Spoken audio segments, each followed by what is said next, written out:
Disgusting drover.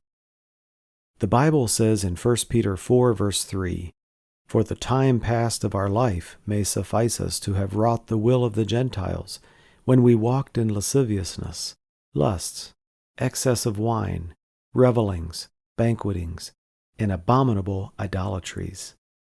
Drover was clearly pleased with his prize.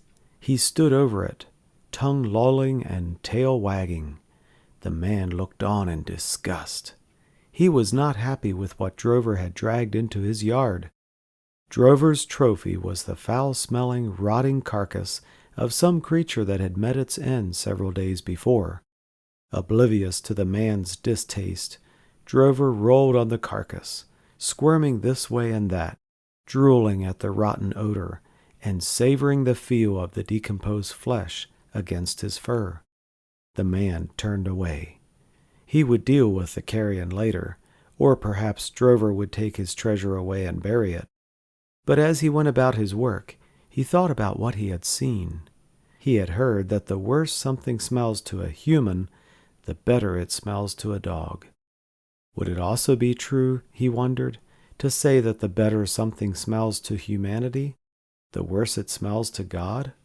He thought of what Jesus once said to the Pharisees in Luke 16:15, "That which is highly esteemed among men is abomination in the sight of God." Do we sometimes treasure the very things God detests? The man made a mental list of things men love: money, power, influence, prestige, recognition, pleasure, indulgence, and ease. Oh, how sad it would be for God to turn away from us in disgust as we wallow deliciously in the rotting carcass of worldly pleasure. Father, help me love what you love and hate what you hate.